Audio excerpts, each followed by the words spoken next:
할렐루야. 우리 합봉 연습합시다. 하나님 우리 함께 하십니다. 시작. 하나님 우리 함께 하십니다.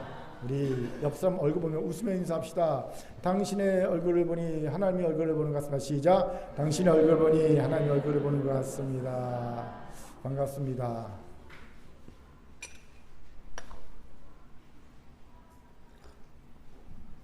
다 저를 주목해 주시기 바랍니다. 책 하나를 소개합니다. 지적 대화를 위한 넓고 얇은 지식이란 책이지요. 제 성향과 맞지 않고 그래서 읽지도 않았지만 목차 리뷰만 본 책이에요. 제가 읽지도 않은 책을 소개한 이유가 있습니다. 이 책의 제목이 딱 현대인들의 민낯을 드러내주고 있다는 생각이 들었기 때문입니다. 무슨 말입니까?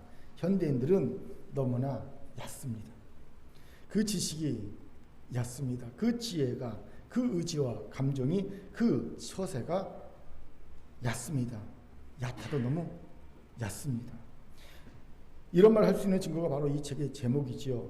깊은 것을 회피하는 현대인들을 위해 넓고 얕은 지식을 준다는 것에 마케팅 포인트를 잡고 만든 책임을 볼 수가 있기 때문이지요. 이런 얕아도 너무나 얕은 현대인의 모습을 저는요, 아이러니하게도 절대 얕아서는 안 되는 국민들의 대표가 모인 국회에서 자주 봅니다. 그동안 우리가 보아한 정치인들의 모습 한마디로 간제비였습니다. 간제비가 뭡니까? 간을 보다가 자신에게 유리한 쪽으로 바로 태세를 전환하는 일을 한마디로 간제비라고 합니다. 대표적으로 안철수 의원에게 국민들이 붙여준 별명이 간제비입니다. 정치인들이 이런 간제비의 모습을 많이 보여왔다는 겁니다. 간 보다가 이쪽이 유리하다 싶으면 이쪽으로 붙고, 이쪽이 유리하다 싶으면 이쪽으로 붙고. 여러분, 유명한 일화가 있습니다. 지금은 국민의힘으로 옮겨 낙동강 오리알 신세가 되었지만 전 민주당 5선 의원이었던 이상민 의원이 지금 22대 국회죠. 21대 국회 후반기 국회의장에 도전할 때 일입니다. 선거 전에 돌입해서 아는 민주당 동료 의원들에게 한 표를 부탁했습니다. 나 꼭 찍어줘. 나 국회의장 되게 꼭 찍어줘. 그랬더니 부탁받은 동료 의원들이 형님 걱정 마십시오. 우리가 남입니까? 찍어주겠습니다. 다 약속을 했습니다. 그리고 선거를 무기명 비밀표를 했어요. 그런데 선거 결과를 보니까 4명의 후보 중 고작 2표를 받아서 최하위로 낙선했습니다. 그런데 그중 한 표가 자기가 찍은 표입니다. 이 말인즉 형님 우리가 남입니까? 제가 꼭 찍어드리겠습니다 라고 약속한 국회의원들 중 단 한 명만 약속을 지켰다는 겁니다. 그런 대접을 받아도 싼 인물이긴 하지만 이것이 우리나라 국회의원의 수준입니다. 얕아도 너무 얕습니다. 왜요? 너무 쉽게 말하고 자신이 한 말에 대해 신의를 지키지 못하는 소위 간제비들이기 때문이죠. 어릴 때 딱지치기 해보면 알 겁니다. 여러분 딱지치기 할 때 딱지치기 왕이 뭡니까? 뭐로 만든 겁니까? 그림, 책, 종이입니다. 두꺼웠거든요. 두꺼운 그림책 종이를 찢어서 만든 딱지는요 웬만하면 안 넘겨집니다. 두껍기 때문에. 대신 얇은 종이로 만든 딱지는요 그냥 얼핏 설핏마저도요 휙 하고 넘어갑니다. 그래서 항상 이 그림책으로 만든 딱지를 갖고 오면요 두려움의 대상이 됐습니다. 부러움과. 너무 옛날 얘기입니까? 마찬가지로 얇은 사람은요 쉽게 그 마음이 휙휙 바뀌고 맙니다. 우리나라 정치인 중 얇아도 너무 얇은 이들이 많다는 증거가 그들이 간집이라는 거예요. 간을 보다가 자신에게 유불리에 따라 이렇게 저렇게 휙휙 바뀌는 일이 많다는 건 얕다는 증거입니다. 이런 일반 국민들이야 오죽하겠습니까? 이런 국민성을 비하면서 나온 말이 있지요. 바로 냄비 근성이란 말입니다. 금방 열이 올랐다가 또 금방 식어버리는 국민성을 냄비 근성이라고 비난하지 않습니까? 저는요 이번 네이버 일본 라인 사태도 이런 얕은 냄비 근성을 악용하여 은근슬쩍 넘어가려고 하는 시도가 있을 것이 예견되어 심히 걱정이 됩니다. 조용히 시간만 보내면 국민들은 언제 분노했냐는 듯이 또 잊어버릴 것이고 신경 안 쓰고 오겠지. 그때까지 기다리다가 은밀하게 진행하면 되겠지라는 생각을 하고 있을 것이 분명해 보이기 때문입니다. 누가요? 일본 측과 용산에 숨어있는 간첩단이 그럴 것 같습니다. 실제로 이런 우리의 국민성을 악용하여 김건희 씨 보세요. 사건이 터지면 갑자기 자명했다가 또 국민 여론이 잠잠해지면 은근슬쩍 나와서 활동하고 이게 반복되지 않습니까? 자맹과 활동을 반복합니다. 우리 국민의 냄비 근성을 이용한 거죠. 악용한 겁니다. 그렇게 이제 얕은 국민이 아닌 깊이가 있는 국민이 되어야 합니다. 그럼 교회와 성도는 어떻습니까? 사실 부끄럽게도 별반 다를 것이 없어요. 왜 이런 말 합니까? 교회와 성도들도 자신의 유불리에 따라 말과 행동이 수시로 바뀌는 모습이 세상과 별반 다를 것이 없기 때문이죠. 제가 목회하면서 참많이 본 모습입니다. 분명 저는요 그가 한 말과 행동을 정확히 기억하고 있습니다. 그런데 언제 그런 말과 행동을 했냐는 듯이 너무 다르게 말하고 행동하는 이들이 참 많습니다. 목사니까 그러느냐고 봐줄 수 있어요. 여러분 사실 목사는요 무조건 봐주는 사람입니다. 안 봐주면 목회 못합니다. 세상 사람은요 한 번, 두 번 봐주다가 세 번째 되면 아웃시켜버리거든요. 관계를 끊어버립니다. 근데 목사는요 성도와 관계 못 끊잖아요. 10번이든 100번이든 1000번이든 계속 봐줘야 되는 사람이 목사입니다. 그러니까 목사니까 봐줍니다. 어쩔 수 없이. 하지만 마음에는 어떤 마음이 드냐면요, 저래서야 세상에 나가서 사람들에게 신뢰받을 수 있을까? 안에서 새는 바가지 바깥에서 쓴다는 게 진리입니다. 가장 신뢰를 얻기 쉬운 목사에게조차 신뢰를 받지 못한다면 도대체 어디 가서 신뢰를 받겠습니까? 무조건 봐주고 무조건 이해하는 목사에게조차 신뢰를 못 받는 이가 도대체 어디 가서 신뢰를 받을 수 있겠냐는 거예요. 왜 이렇게 되었습니까? 다 얕기 때문입니다. 그 지식이 얕고요, 그 지혜가 얕고요, 그 의지와 감정이 얕고요, 그 처세가 얕고요, 심지어 그 신앙마저 얕습니다. 그렇게 저는 진심으로 시편 1편에 뿌리 깊은 나무와 같이 깊이 있는 인간, 깊이 있는 신앙, 깊이 있는 공동체를 보기 원합니다. 그리고 우리 큰교회 성도들이 이런 깊이 있는 하나님의 백성 공동체 되기를 주님으로 축원합니다. 아멘. 자, 저를 따라합시다. 얕은 성도와 교회가 아닌 옆분을 지그시 바라보면서 깊이가 있는 성도와 교회가 됩시다. 시작. 깊이가 있는 성도와 교회가 됩시다. 그 깊이가 무게가 아닙니다. 예. 웃으라고 한 얘기인데 아무도 안 웃네. 이런 우리에게 오늘 본문이 귀한 통찰을 주지요. 본문은 잘 아는 예수님께서 베드로를 부르시는 장면입니다. 이때 예수님께서는 밤새 고기를 잡으려 했지만 한 마리도 잡지 못하고 새벽녘에 허탈하게 그물을 싣고 있던 베드로의 배를 빌려 말씀을 전하신 후에 베드로에게 황당한 명령을 내리십니다. 우리 같이 4절을 힘있게 읽겠습니다. 시작. 말씀을 마치시고 시몬에게 이르시되 깊은 데로 가서 그물을 내려 고기를 잡으라. 예수님께서는 베드로에게 깊은 데로 가서 그물을 내려 고기를 잡으라고 명령을 내리시죠. 참 황당한 말씀이 아닐 수 없어요. 왜일까요? 먼저 이미 베드로는요 그물을 싣고 있었기 때문입니다. 이 말인즉 이미 오늘 고기 잡는 것은 파장났다는 거예요. 더 이상 고기를 잡지 않겠다는 겁니다. 그런데 다시 그물을 내려 고기를 잡으라니 황당하죠. 둘째, 예수님은 목수 출신이기 때문입니다. 반면 베드로는 갈릴리에서 잔뼈가 굵은 베테랑 어부였죠. 이러니 말씀이라면 몰라도 고기 잡는 부분에서만큼은 베드로가 예수님에게 훈수를 받을 일이 아니지요. 그게 얼마나 황당합니까? 세 번째로 아침에는 물고기들이 깊은 물이 아닌 얕은 물가로 올라오기 때문입니다. 여러분, 물고기는 변온동물이거든요. 그래서 우리에게 1도 변화는 물고기에는 10도 변화 정도 충격을 준답니다. 자, 밤이 되면요 추워져요. 물속이 더 따뜻합니다. 그래서 물고기들은요 밤이 되면 물 깊은 곳 들어갑니다. 따뜻하기 때문에. 하지만 해가 뜨면요 반대가 되지요. 햇빛이 비치는 얕은 물가 훨씬 따뜻합니다. 그러니까 물고기도 어떻게 합니까? 이렇게 올라오거든요. 예. 그런데 해가 떠서 이제 물고기들이 물 위로 올라올 때 깊은 데로 고기를 잡으라니 황당한 명령이 아닐 수 없지요. 여기서 질문이 생깁니다. 왜 예수님께서는 이런 황당하기까지 한 명령을 베드로에게 내리셨을까요? 이를 두고 여러 설교자가 이런저런 이유를 들어 설명했습니다. 그런데 그 이유를 보면 주로 두 가지로 요약될 수 있어요. 첫째, 말씀의 순종 여부를 시험하시기 위해서라는 겁니다. 즉 황당한 명령이지만 그럼에도 순종하느냐, 이 여부를 시험하시기 위해 이런 명령을 내리셨다는 겁니다.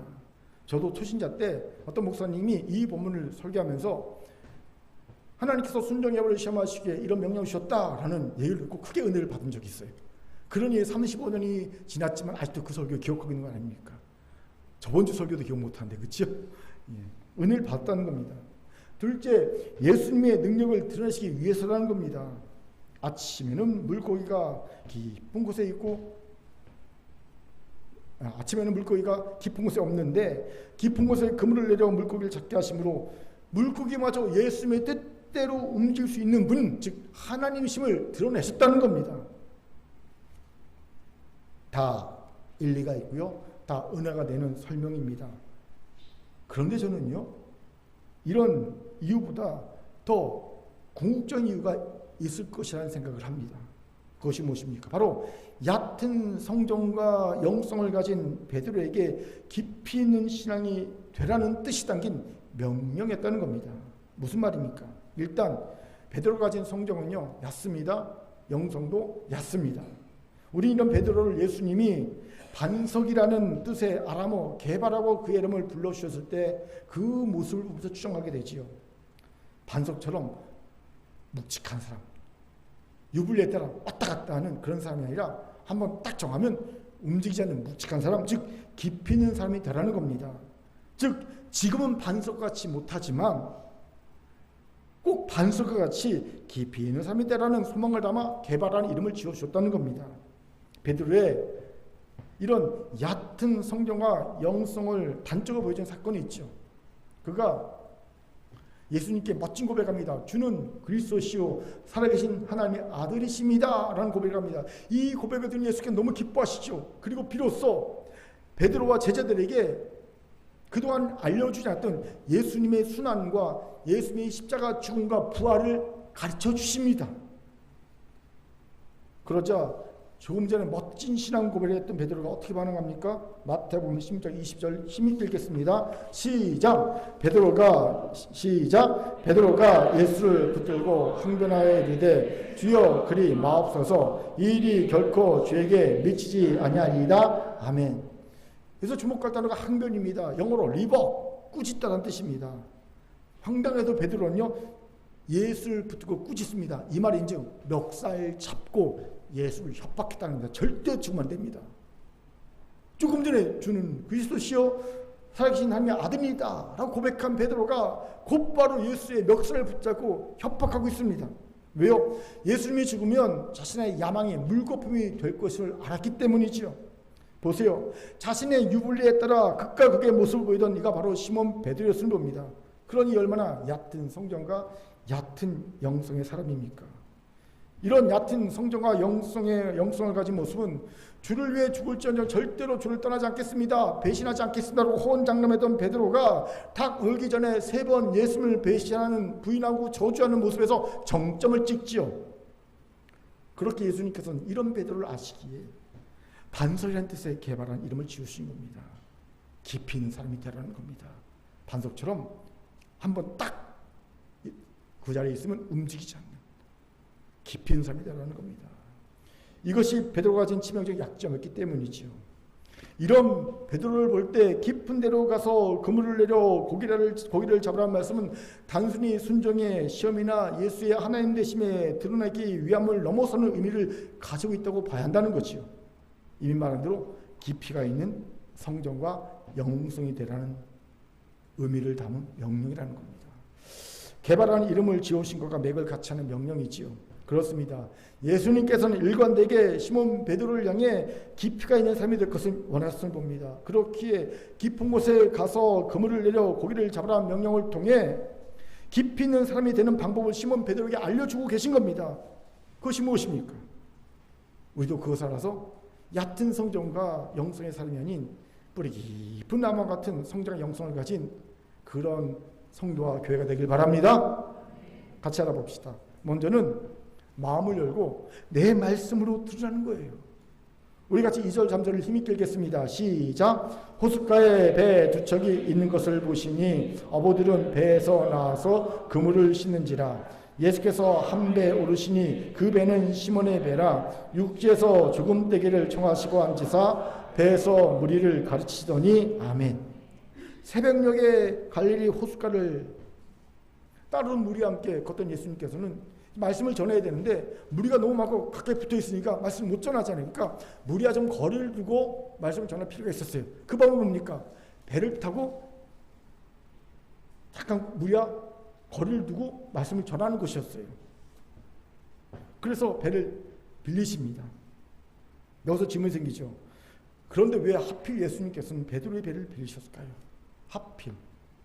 세 가지 추정이 가능합니다. 먼저는 베드로의 배만 비어 있었기 때문이라는 겁니다.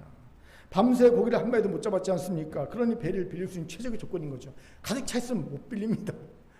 비어 있으니까 빌리는 거죠. 두 번째는요, 선주들은 이미 잡은 고기를 가지고 어시장에 가서 고기를 팔러 간 거예요. 베드로만 어시장에 가서 팔 고기가 없었기에 호숫가에 남아 그물을 싣고 있었던 겁니다. 처량하게. 여러분, 선주가 있어야 배를 빌리지 않겠습니까? 그러니 베드로의 배를 빌리신 겁니다. 세 번째로 베드로에게 강제로라도 말씀을 듣게 하시기 위함이었다는 거지요. 생각해 보세요. 밤새 고기잡이를 했는데 단 한 마리도 못 잡았습니다. 낙심한 채 그물을 싣고 있습니다. 이런 상태에서 아무리 예수님의 말씀에도 들리겠습니까? 저라도 안 듣고 싶을 것이고 안 들렸을 것 같습니다. 제가 만약 베드로라면요, 무슨 생각이 간절했을까요? 빨리 그물 싣고 집에 가서 샤워하고 잠자자. 잠자고 나서 맛있는 음식 먹자. 이 생각밖에 들지 않지 않겠습니까? 그런데 이 말씀은, 예수님이 전할 말씀은 베드로가 꼭 들어야 할 말씀이었던 겁니다. 왜? 그를 제자로 부르셔야 했기에. 그러니 강제로 듣게 하신 겁니다. 자, 그 가장 좋은 방법은 뭡니까? 배를 빌리는 겁니다. 배를 빌리면 자기의 배가 빌려졌기에 강제로 그 자리에 있을 수밖에 없죠. 들을 수밖에 없게 되는 거예요. 이 세 가지 추정 중 무엇이 예수께서 베드로의 배를 빌리신 이유가 될까요? 저는 예수께서 한 가지 이유만이 아닌 세 가지 이유를 다 가지고 배를 빌리셨다고 생각합니다. 그럼에도 선후를 따진다면 세 번째 이유가 가장 우선시되고 중요한 이유가 아닐까 싶습니다. 왜요? 믿음은 들음에서 나고 들음은 그리스도의 말씀으로 말미암기 때문입니다. 그렇습니다. 사람은요, 말씀을 들어야만 믿음이 생깁니다. 믿음이 생겨야만 비로소 깊이 있는 성장과 영성을 가진 사람이 되는 기초가 닦여지는 거예요. 그렇게 베드로후서 1장 5절부터 7절까지 해서 이렇게 우리에게 교훈하시죠. 같이 읽겠습니다. 시작. 그러므로 너희가 더욱 힘써 너희 믿음의 덕의 지식을, 지식의 절제를, 절제의 인내를, 인내의 경건을, 경건의 형제 우애를, 형제 우애의 사랑을 더하라. 아멘. 보세요. 우리를 깊이가 있는 성정과 영성을 가진 이로 만들어주는 덕목들이 나오지요. 더, 지식, 절제, 인내, 경건, 형제의 사랑. 근데 이 모든의 기초가 무엇이 됩니까? 믿음이 기초예요. 믿음의 덕의 지식을, 절제, 인내, 경건의 형제의 공급해야 되거든요. 그렇기에 깊이가 있는 영성과 깊이가 있는 성정을 갖기 원합니까? 그렇다면 기초가 되는 믿음을 가져야 합니다.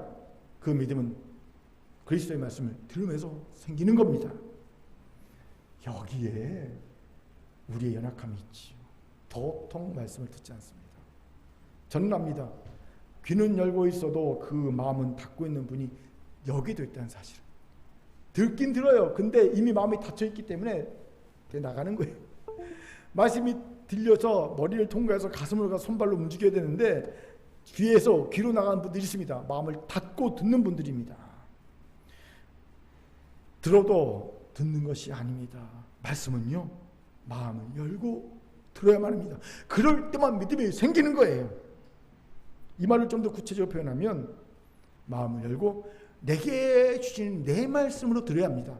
레마의 말씀을 들어야 합니다. 이 말씀은 내게 주시는 내 말씀이다 라는 마음으로 들을 때 그 말씀이 들리는 거예요. 그 들린 말씀이 믿음이 되고요. 그리고 기쁜 성자가 영성을 만드는 기초가 되는 거예요.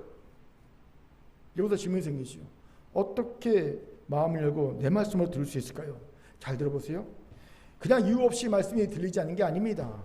다 이유가 있어요. 말씀이 안 들릴 때는요. 어떤 이유입니까? 내 마음에 세상 염려, 걱정, 근심이 가득 찼을 때, 내 마음에 세상의 욕심과 자격이 가득 찼을 때 말씀은 들어도 들리지 않습니다. 배가 부르면 아무리 산해진미를 앞에 갖다 둬도요, 음식을 먹고 싶지 않은 것처럼 내 마음 가운데 온갖 세상의 더러운 것이 가득 차 있으면요, 말씀을 들어도 들리지 않습니다. 그렇기에 말씀을 듣기 전에 회개해야 합니다. 회개는 모든 죄악을 다 토해내는 거죠. 여러분, 말씀을 듣기 전에 여러 가지 예배 순서가 괜히 있는 것이 아닙니다. 사실은요, 우리 개신교의 경우는요, 뭐 각각 예배 순서마다 의미가 있긴 하지만 사실은 이 모든 예배 순서는 말씀을 듣기 전에 말씀을 준비시키는 중요한 역할을 합니다. 어떤 점입니까? 회개입니다. 말씀을 듣기 전에 회개하는 겁니다. 그 안에 있는 모든 염려, 걱정, 두려움, 모든 죄악들을 다 회개해서 깔끔하게 영혼을 비워놓으라는 겁니다. 그래야 말씀이 들리거든요. 내 말씀은 들리는 거거든요. 그런데 많은 성도들이 그냥 뭐 예배 순서 그냥 대강 보냅니다. 그런 말씀을 들으려 합니다. 가득 찬 채로. 들립니까? 안 들리는 거예요. 그렇게 여러분, 예배의 부름부터 시작해서 하나하나 순서를 통해서 정말 하나님 앞에 내 모든 죄악을 고백하고 내 안에 영혼에 모든 그런 염려, 걱정, 근심, 죄악들 다 토해내는 과정이 필요합니다. 그러면 들려지고요, 내 말씀에 대해서 믿음이 생기는 겁니다. 도하여 말씀을 듣기만 하면 안 됩니다. 여러분, 스스로 말씀을 묵상하고 연구해야 합니다. 내 말씀으로 내게 주신 나만의 말씀을 받는 가장 확실한 방법이 뭔지 아십니까? 내가 직접 말씀을 묵상하는 거예요. 직접 말씀을 연구하는 겁니다. 이러면 설교자를 통해서 말씀을 들을 때 비교도 안 되게 바로 내 말씀으로 받아들이십니다. 당연하죠. 설교자를 통해서 들을 때는요, 아, 이거는 이 집사에게 주신 말씀이, 이거는 김장로에게 준 말씀이지, 이러고 내 말씀을 안 받을 수 있는데, 내가 직접 말씀 묵상하고 내가 직접 말씀을 연구하면요, 이거는 바로 내게 주신 내 말씀으로 바로 확신이 되거든요. 그러니까 말씀을 묵상하는 게 중요합니다. 말씀을 연구하는 게 중요합니다. 말씀 연구를 꼭 목회자가 시켜줘야만 한다는 생각 버리세요. 전 초신자 때 목사님들 바쁘시잖아요. 제가 직접 성경 공부했습니다. 왜? 누구한테 꼭 성경 공부를 받아야 합니까? 성경 공부 교재 사서 내가 답 달면서 찾아보면서 성경 공부했어요. 그런 과정을 통해서 말씀을 자꾸 연구해야 합니다. 그러면 설교자를 통해 들을 때와 비교해서 빠르고 확실하게 내 말씀으로 받아들여집니다. 이런 말씀은 절대 잊혀지지 않습니다. 저는 그동안 많은 설교 들었지만 사실 여러분과 비슷합니다. 듣고 잊어버리십니다. 저번주 설교 잊어버리셨죠? 예. 은혜입니다. 목회자든 그런 성도가 좋습니다. 다 기억하면요, 매달 며칠 무슨 목사 뭐 했다, 아, 힘들어요. 제일 싫은 성도가 뭔지 아세요? 성경책에다 써놓는다. 대지 1, 2, 3. 아, 불편해요. 있는 것도 은혜입니다. 저도요, 다 잊어요. 그런데 잊지 않는 것이 있어요. 뭔지 아세요? 내가 묵상한 말씀, 내가 연구한 말씀은요, 시간에도 안 잊혀집니다. 왜? 내 말씀이 되기 때문에. 그 내가 안 잊고 내 말씀이 된 것은요, 내 믿음을 만듭니다. 내 믿음을 만들고 그 내 믿음이, 그 생긴 믿음이 깊은 성장과 영성의 기초가 되는 거예요. 그렇게 사랑하는 금교 성도 여러분, 이제 회개하여 마음을 열고 내 말씀을 들읍시다. 스스로 말씀 묵상하여 연구하여 내 말씀을 받읍시다. 목사님, 성경 읽기도 못하는데 무슨 연구까지. 제안합니다. 묵상하세요. 큐티 하세요. 그럼 됩니다. 일주일에 몇 번? 적어도 3번 이상 하시기 바랍니다. 이거 힘들면요, 좋습니다. 양보합니다. 통독하세요. 1년에 1번 이상. 그래서 내 말씀을 받으세요. 이 내 말씀에 믿음을 갖게 하고 이 믿음에 깊이가 있는 성정과 영성을 가진 이로 만들어줄 줄 믿습니다. 아멘. 아멘. 항상 느끼는 바지만 아멘이 너무 겸손해. 우리 너무 겸손해. 아멘. 자, 저를 따릅시다. 내 말씀으로 옆분을 보면서 믿음의 기초를 세웁시다. 믿음의 기초를 세웁시다. 아멘. 두 번째로 실수와 실패, 상처와 아픔을 인정하고 이것들과 함께 사는 법을 배우라는 겁니다. 무슨 말입니까? 잘 들으세요. 첫 번째 대지에서 설명했듯이 베드로만 빈배였습니다. 베드로만 팔 고기가 없어서 다른 선주들처럼 어시장에 가지 못하고 초라하게 그물을 싣고 있었습니다. 그럼 베드로에게 예수께서 배를 빌려달라고 하십니다. 어떤 생각이 들었을까요? 일단 창피라는 생각이 들었을 겁니다.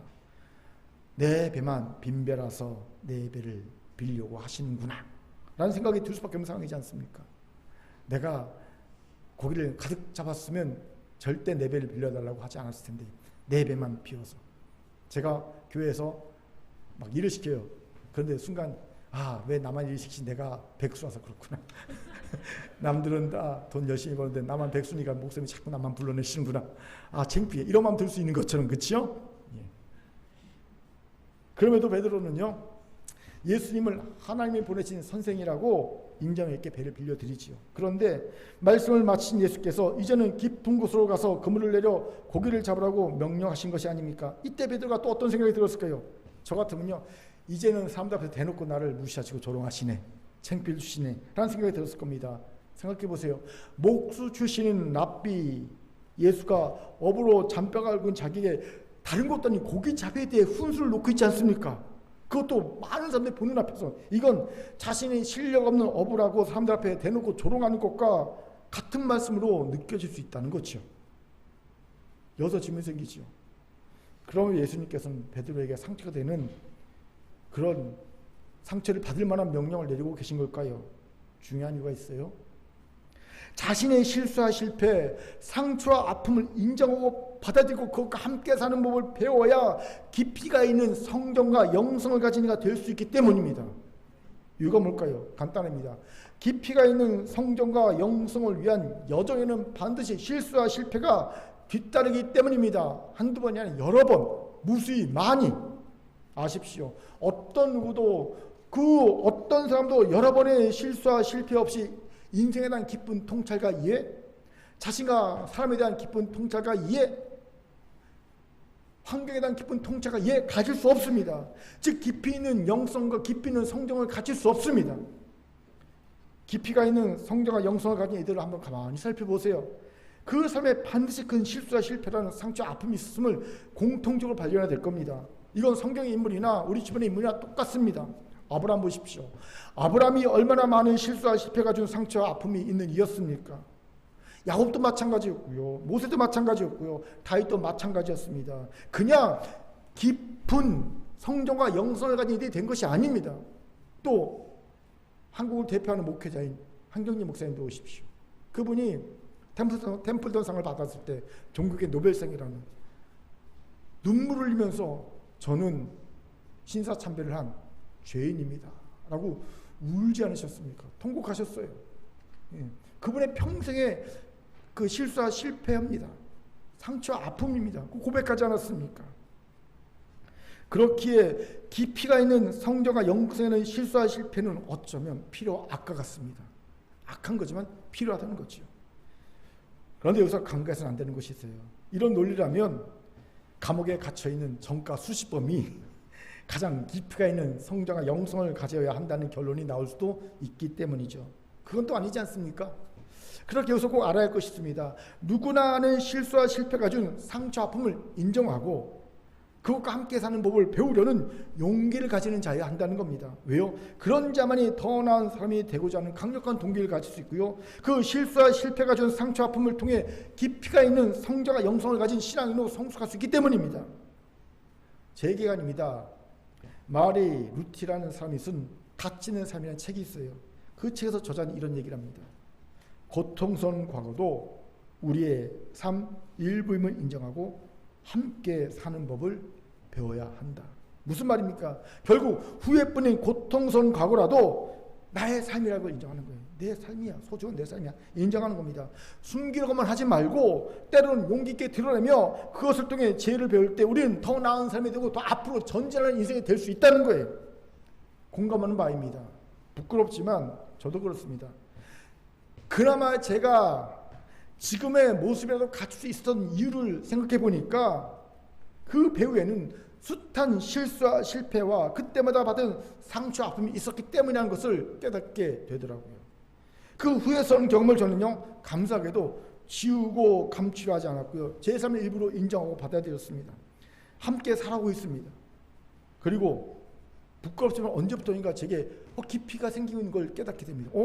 신기하게 깊이가 생기고 있다. 질량이 아니라 그런 느낌을 갖고 있어요.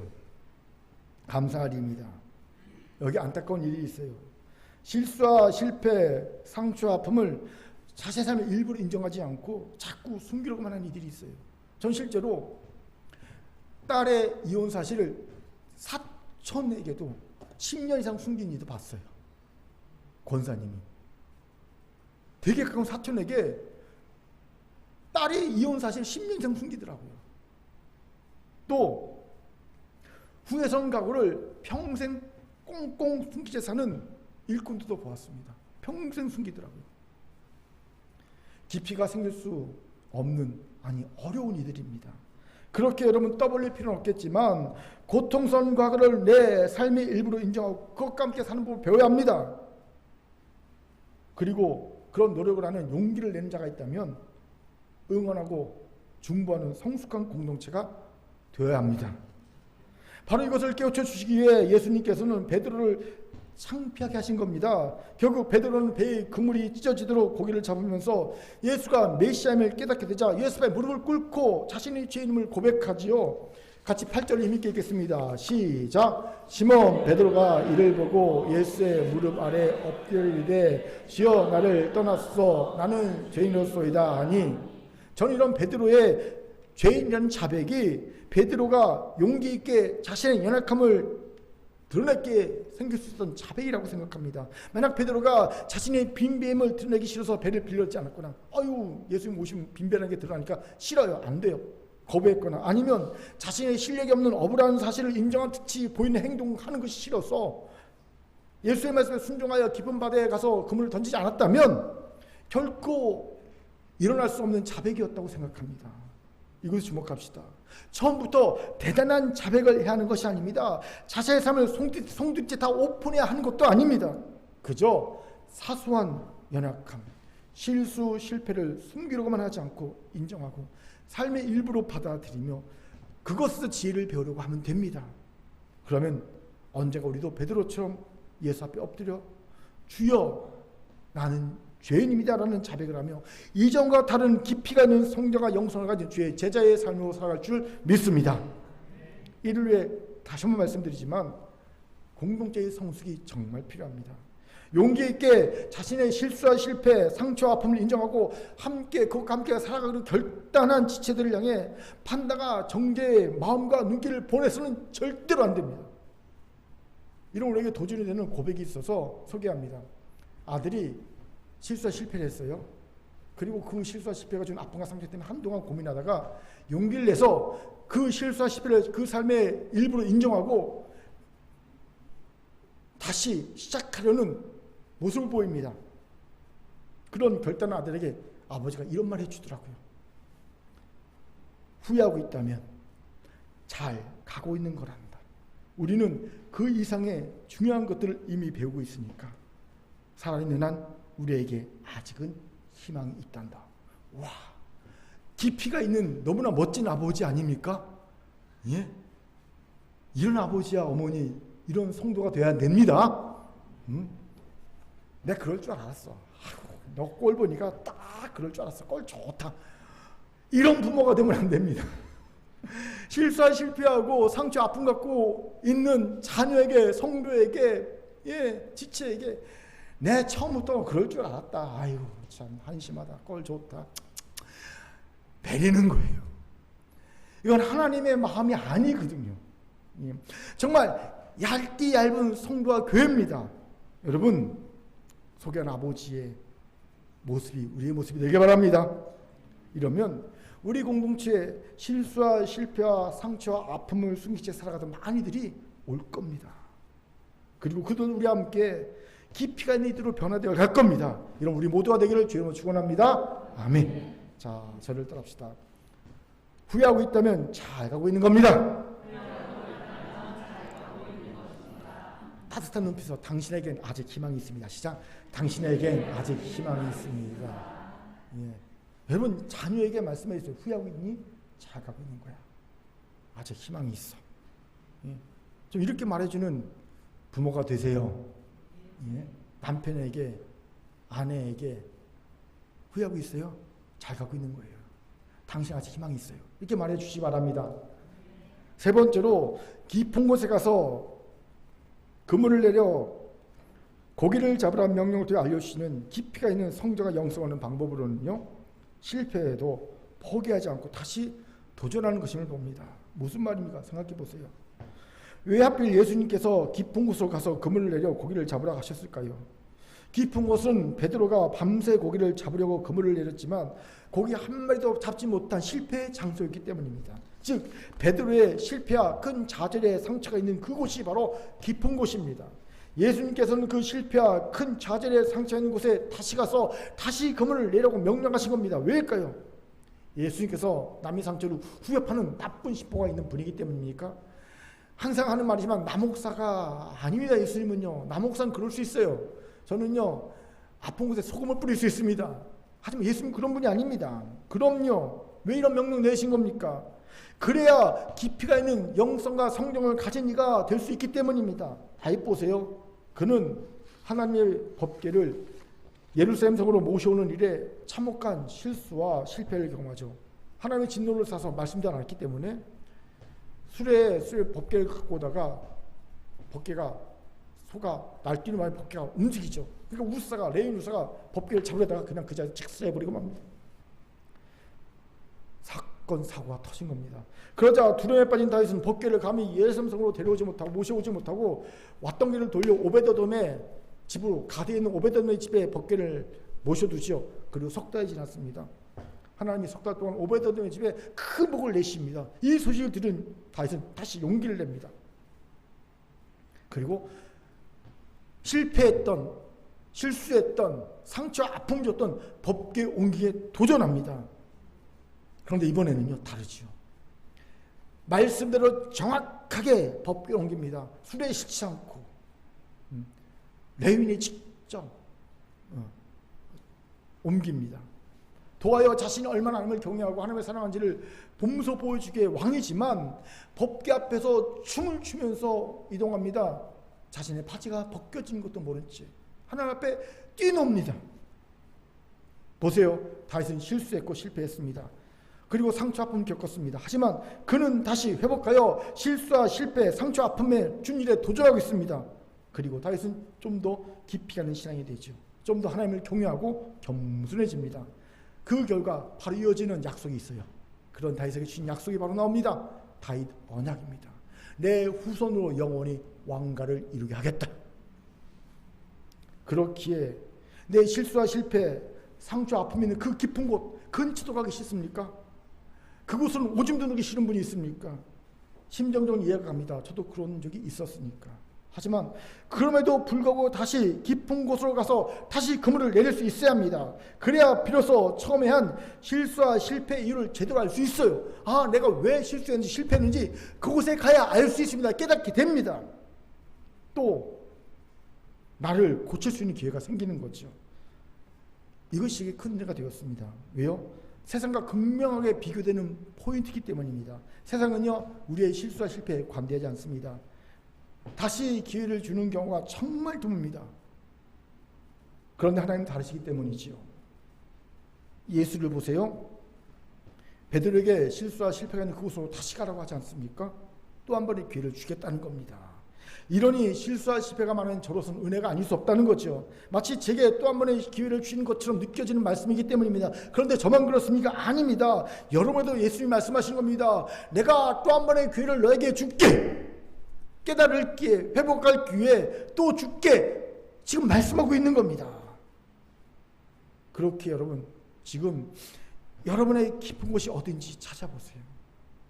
어쩌면 그곳은 그렇게나 복음을 전하고 교회에 오자고 해도 콧방귀도 안 뀌고 도리어 나를 광시자 취급했던 내 가족, 친지, 친구일지 모릅니다.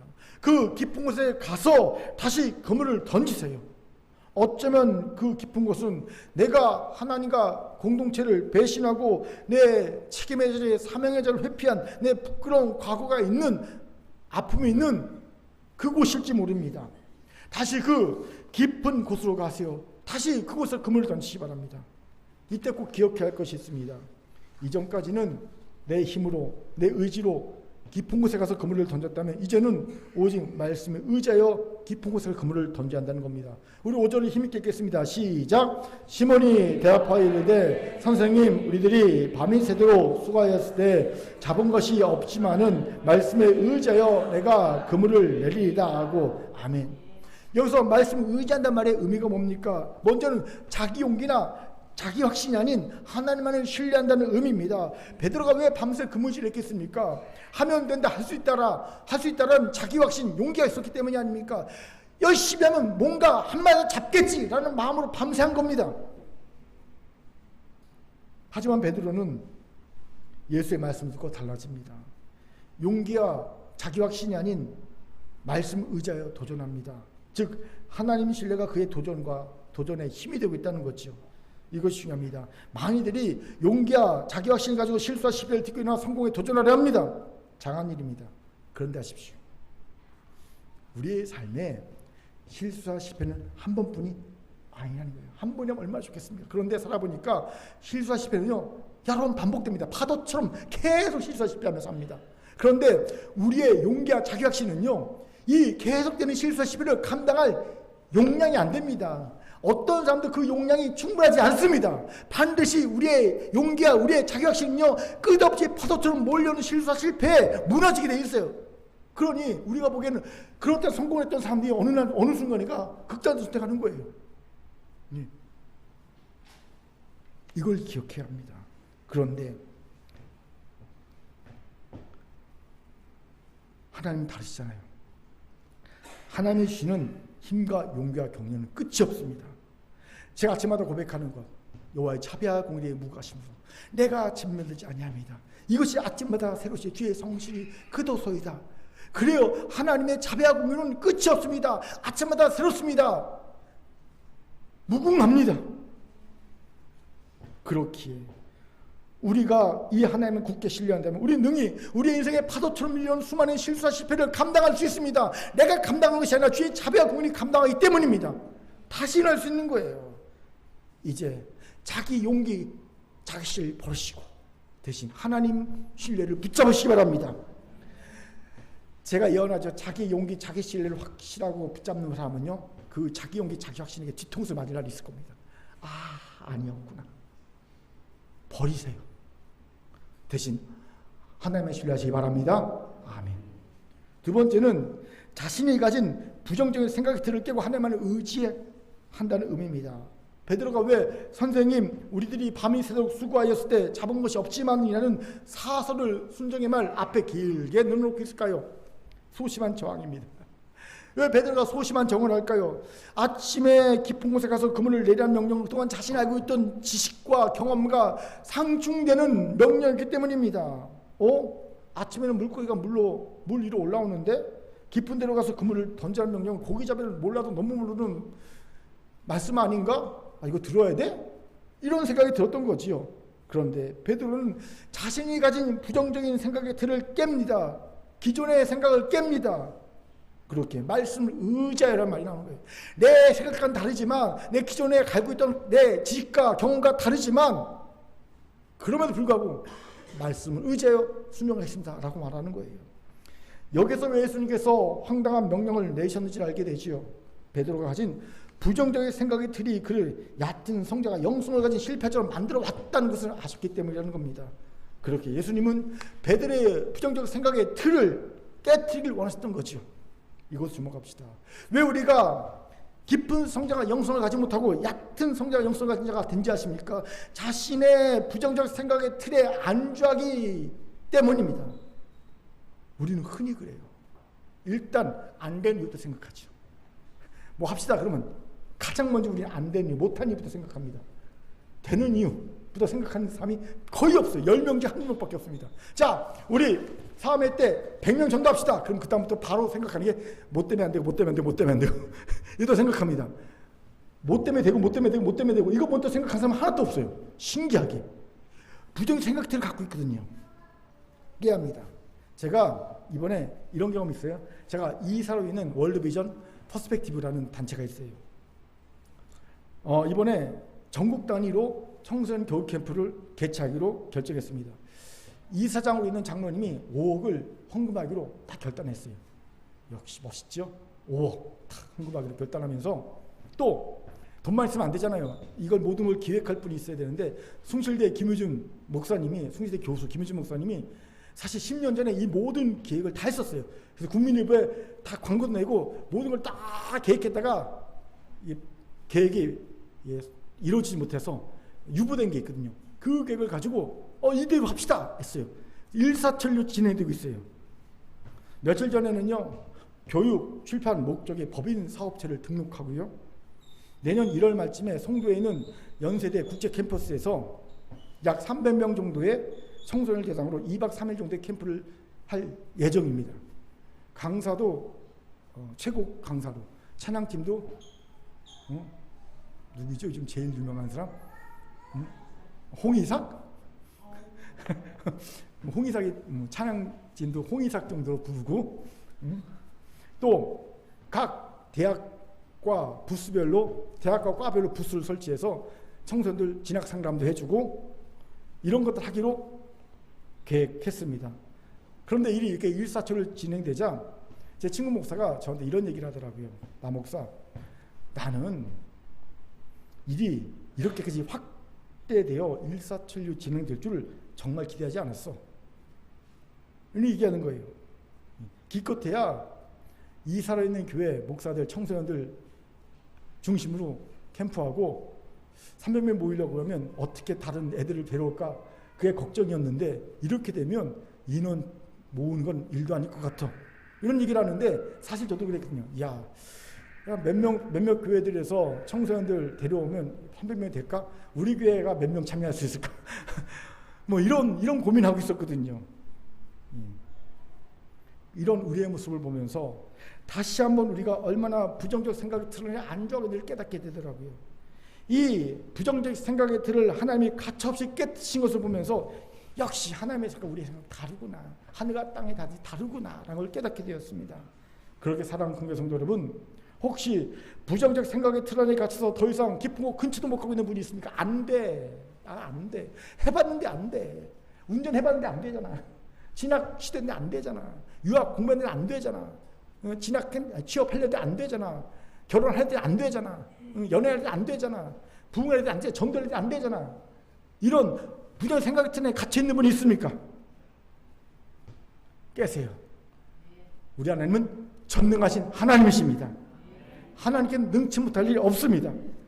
하나님은 그 말씀을 의지하여 깊은 곳에 가서 그물을 던진 자에게 그물이 찢어질 정도의 고기를 잡는 기적을 베풀어 주신 분입니다. 그렇게 이제 우리 주의 말씀을 의지합시다. 그래서 다시 우리의 깊은 곳으로 나아갑시다. 다시 그물을 던집시다.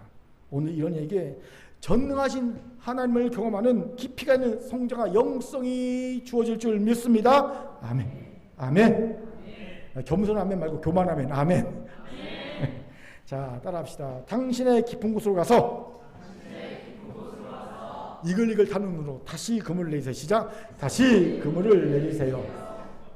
이제 말씀을 마치죠. 이번 주에 목요일 성경 공부 시간에 제가 오랫동안 생각했던 말들을 성경 공부보다 해주고 싶어서 제가 신학교 다닐 때 마음에 담아뒀던 액자로 탁 펴고되어 있던 글 하나를 얘기해 줬어요. 전에 소개한 적이 있습니다. 목사가 되기 전에 신자가 되고 신자가 되기 전에 사람이 되라. 이 이야기를 한 뒤에 혼자 있는데 자꾸 생각이 나는 거예요. 이런 질문이 생겼어요. 목사가 되기 전에, 신자가 되기 전에 먼저 되어야 할 사람은 도대체 어떤 사람일까? 그게 저녁 내내 제 뇌리에 질문이 됐고요. 그리고 그 다음날까지, 아침까지 그 질문이 이렇게 제안했어요. 그리고 내린 답, 하나님께 받은 답이 바로 깊이 있는 성자가 영성을 가진 사람, 뿌리 깊은 나무처럼. 사실 이번 주에 다른 본문을 설교하려고 했는데요. 갑자기 하나님께서 그걸 놓고 기도하다 보니까 오늘 본문을 딱 주시더라고요. 그래서 하나님 이거 하기 싫은데요. 왜냐하면 이 본문으로 설교를 했었잖아요, 예전에. 하기 싫은데요. 그런데 너무 강력히 주셔서 말씀을 준비했습니다. 그리고 어제 말씀을 준비하면서 왜 이 말씀을 주셨는지 알겠더라고요. 오늘 이 말씀을 들을 자들이 너무 많아요. 할렐루야. 그렇게 여러분, 오늘 깊은 데로 가서 그물을 던져 고기를 잡으라는 말씀을 통해 정말 깊이 있는 성자가 영성을 가진 사람이 되라는 주의 음성을 들으시기 바랍니다. 어떻게 되어야 합니까? 오늘 말씀 무엇을 가르쳐 줍니까? 첫째, 마음을 열고 내 말씀을 받으라는 겁니다. 이를 위해 회개하여 내 말씀을 받을 준비를 하십시오. 더하여 말씀, 묵상과 연구를 통해 내 말씀을 받으시기 바랍니다. 두 번째, 실수와 실패, 상처, 아픔을 숨기려고만 하지 말고 내 삶의 일부를 인정하며 그것과 함께 사랑하는 법을 배우려 하십시오. 또한 그런 일을 비난하고 정죄하지 않고 넉넉히 뿜어주는 공동체 성도가 되시기 바랍니다. 세 번째, 자기 용기와 확신도 깨버리고 부정적 생각도 깨버리고 오직 주의 말씀을 의지하여 실수와 실패, 상처, 아픔이 있는 깊은 곳을 다시 찾아가 다시 그물을 내리길 바랍니다. 저는 우리가 이런 깊이가 있는 성자가 영성을 가진 사람, 신자, 하나님의 종이 되길 원합니다. 이것이 이 시대에 우리가 하나님의 삶에는 강력한 표적이 될 겁니다. 왜요? 서두에서 말했듯이 우리가 매일 뉴스를 통해 접하게 되는 우리의 지도자라는 이들은 너무나도 성정과 지혜가 얕은 이들이기 때문입니다. 그래서 손바닥으로 하늘을 가려는 어리석은 시도를 너무 자주 행하지 않습니까? 물론 이들만 이런 것이 아닙니다. 수많은 이들이 이러하고 있음을 봅니다. 이러니 깊이 있는 모습이야말로 이 시대와 구별된 진정한 하나님의 사람의 표적이 될 수 있다는 겁니다. 오늘 우리 깊이 있는 성경과 영성을 가진 사람으로, 성도로, 하나님의 일꾼으로 섭시다. 이런 결단한 은혜가 있기를 주의 이름으로 축원합니다. 아멘. 하나님의 말씀이었습니다. 기도하겠습니다. 사랑과 자비 하나님, 이 혼탁한 시대 가운데 우리를 얕디 얇은 시대와 구별되게 깊은 성경과 영성을 가진 진정한 사람과 하나님의 성도로 하나님의 일꾼을 세워 주옵소서. 감사드리며 예수님 이름으로 기도합니다. 아멘. 우리 찬송 50장 2절 찬양드리며 하나님께 봉헌하도록 합니다.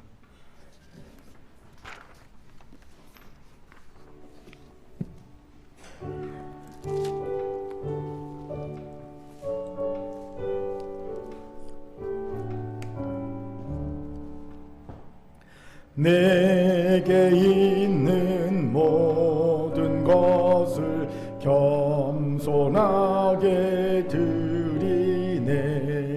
세상 욕심 멀리하니 나를 받아주소서. 주께 드리네.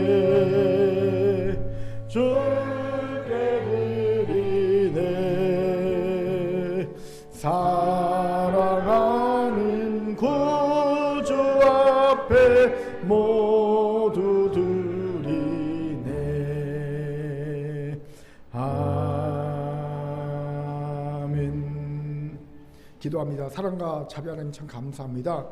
주의 백성들이 예배 드릴 때 빈손 오지 않냐고 정성을 예물 준비해 드리게 하시니 감사합니다.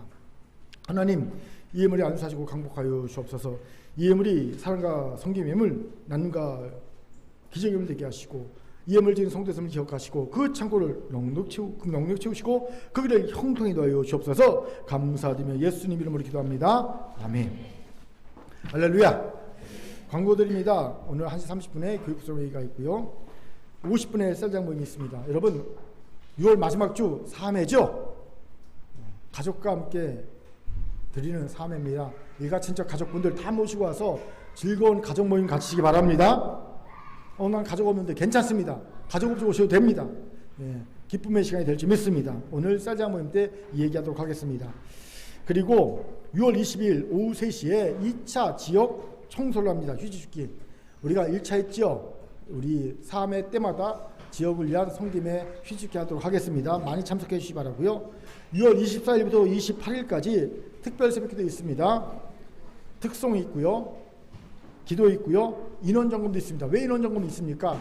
너무 새벽기도 안 와주셔서 특별 새벽기도도 안 오셔서 체크합니다. 꼭 참여하시기 바랍니다. 나머지 주보 참조하십시오. 자, 우리 다 일어나시기 바랍니다. 우리 찬양합시다. 전능하신 나의 주 하나님 찬양하겠습니다. 다 일어나시기 바랍니다.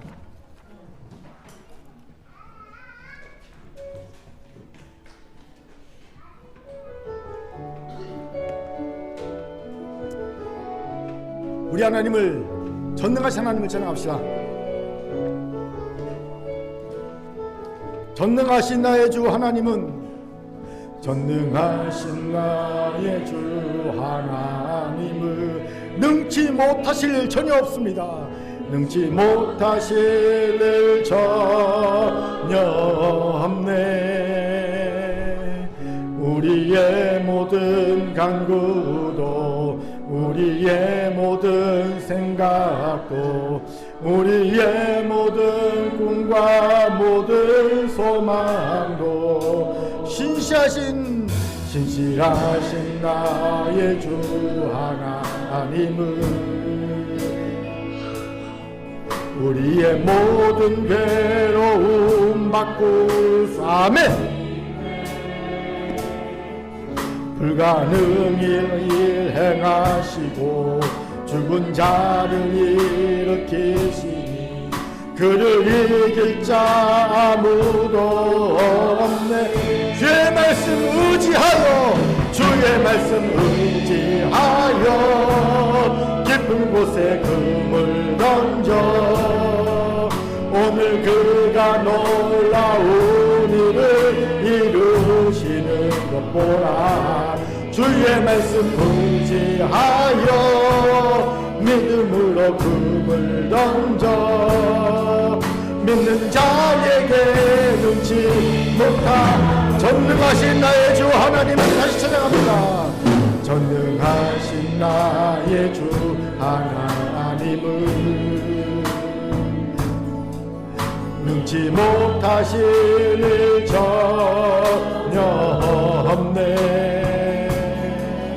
우리의 모든 간구도, 우리의 모든 생각도, 우리의 모든 꿈과 모든 소망도 신실하신 주 나의 주 하나님은 우리의 모든 괴로움 바꿀 수 있습니다.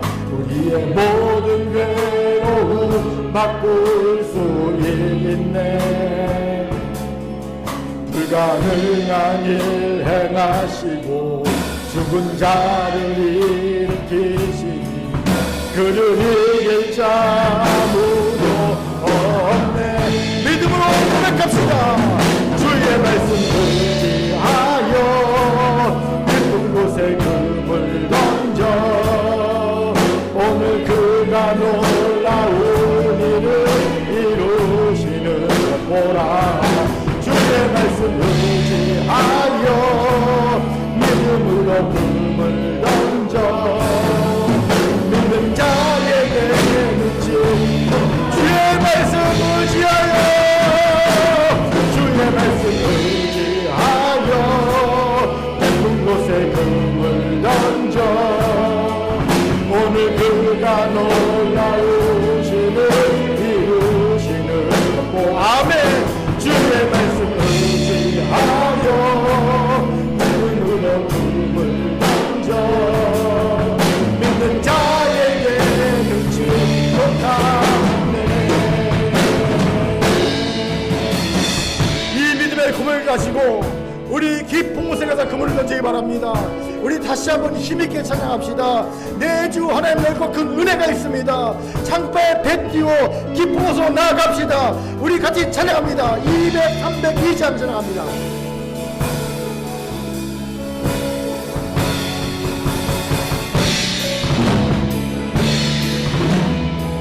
내 주 하나님 넓고 큰 은혜를 찬양합시다.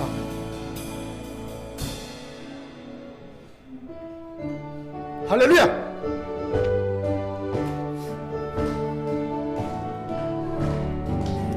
내 주 하나님 넓고 큰 은혜는 저 큰 바다보다 깊다. 너 곧 닭줄을 끌러 깊은 데로 저 한가운데 가보라. 언덕 일어나서 장파에 배 띄워 내 주 예수 은혜의 바다로 내 남 거쳐 왜 너희